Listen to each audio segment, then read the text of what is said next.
Modou Ceesay Chief of Staff yow honorable gis nga réaction yi nga xam ne ñenn suñu panélistes yi joxe waale nañ ko comme ñenn yi lu ñu wax sax am na yenn some Gambiens yoo xam ne seen réaction mooy ak lu mën a xew bu fekkoon ne président bi invest na moo suñu health care system bi est-ce que nécessaire woon na sax waay juram di fi jógee wala keneen sax ku dul waay juram sax bu war fee jógee dem faju ji biti réew ndax gis nañ ko fi si suñu lead vice président bi génnewul àdduna si réew mi lu ko waral dafa demoon faju ji India ak yeneen ku si mel ni lead former mayor of KMC Yankuba Koli ak ñeneen ñu bari dañ dee coow loolu soo lan mooy doon tamit sa ba pare dafa mel ni lii tamit dafa ñëwaat dëggalaat ne suñu health care system bi dafa po waaw lu ma am pour tontu quickly mooy. ok foog ñu nangu ne dara xëyut sotti réew moo doxee mooy is progressive development am na yeneen réew yoo xam ne rawante nañ ci different aspect di nga am ñoo xam ne ñu ngi jógee Europe wala ñu ngi jógee even America dem di faju ba India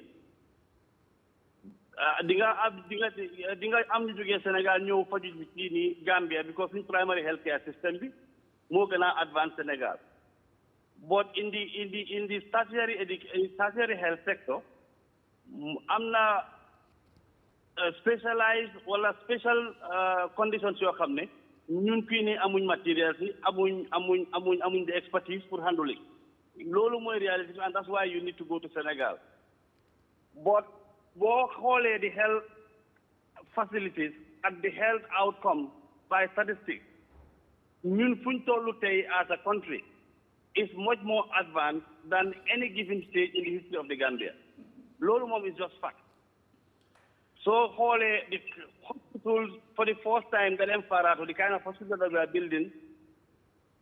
building a hospital boo xam ne it would be one of its kind and in handling specialized cases yoo xam ne definitely am nañ yaakaar ne yu bari ñoo yóbbu overseas dinañ ko mën a handle fii waaye pareegul am nañ laboratoire boo xam ne ñu ngi ko bil boo demee round comptable fii nii rek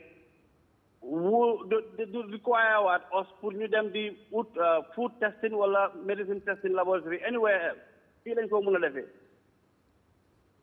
RVH investment buñ fa def in the history of the Gambia after the hospital was completed mosuta am equipment suñ fa indi mosuta am but this is not to say that we are in a stage where we can wean ourselves out of overseas treatment and that's why you have a centralized budget at the Ministry of Health to take care of cases that require overseas medical treatment man digg rek laay wax far la wantuma sentiment is not attached to this that's the reality okay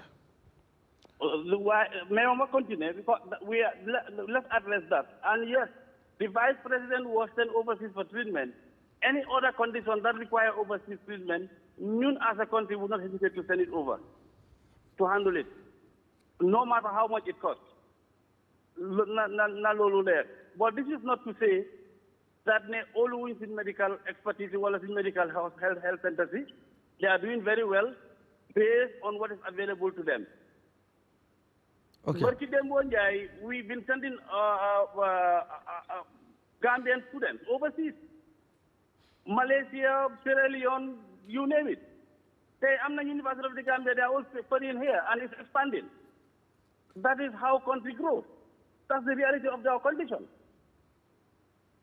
So, Majala, regarding the letter or lack of clarity of the letter, if you permit me. Or okay, all right. Should I go ahead? Okay, go ahead. Wow. Letter bi mënoon naa gën a leer. But like I said, letter bi dafa amoon ay attachment, details yëpp a nga fa woon. That went to Minister of Finance and Treasury. Letter bi luñ fa def ñun nekkuñ doctor. So you a patient, you send him for medical checkup. Bu demee medical checkup ñoom ñoo koy diagnose. Xam la na ko jot and then treat it. It is only at that stage that nga xam ne is check-up and medical treatment. But at the time moo jógee fii nii, there is a condition. moom la ka seet nekku na this was his first time mu fa dem ndax fa daan dem na fa docteur yi xool nañ ko diagnose nañ ko and then treat her and she's back since then alhamdulillah. That's it. And I am saying the funds extent on respect of this is on account of ñu ko yóbbu and ñooñu la listal loolu and only for per diem payment and nothing else. Parce que Senegalese ñoom ñoo jëloon in charge of all the related medical expenses amuñ dara lañ ci fay ci loolu buñ ko jëlul doon tamit the president would have taken care of it anyway. That's the way it was done in the past, and that's the way it is done this time around. Right. No expenses beyond those officers that went there on official duty. That's it. All right. Léegi letter bi ñun as an office, two things. What's on a leak administratively put in place all mechanisms, control, but this day and age, definitely is very, very difficult. That unfortunately, but we will continue to train people. We will continue to sensitize them on their responsibilities and ethical responsibilities, and hope that with professionalism, they would have to understand that there are certain things that are not right and should not be done. All right. The other thing is it's very difficult to detect or to control. That's just the reality that we live in today. I guess if anything is not clear still, I am still available. But okay. I disagree entirely with the fact that family of the president require protection and security, and that is exactly what we did in this case. And those responsibilities come with cost, and that is exactly what this is all about.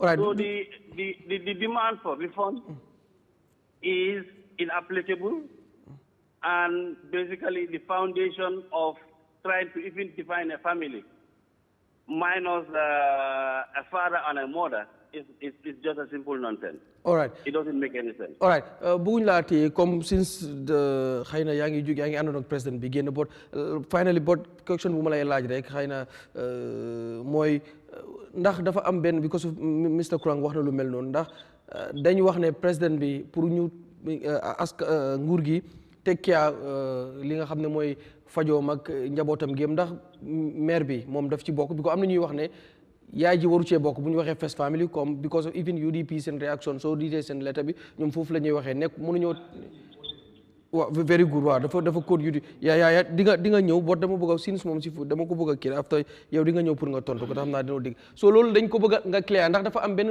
loi wala bu mayee loolu noonu dina la leeralal like I said alaaji dafa restriction of budget fan lañ ko budgetee ak naka lañ ko fayee. Okay. Payment bii nii that in question relate to travel expense per diem. There is a per diem vote in the office, and is like I said, the expenses is not on the mom, but on the officer. Okay. From the travel board, foofu lañ jël foofu lañ fayee. And bu nekkoon ne medical expenses la ñooy fay, we would have gone to health where the vote is centralized, and then the Ministry of Health would have authorized processes and made the payment. But in this case, this is not applicable and was not done.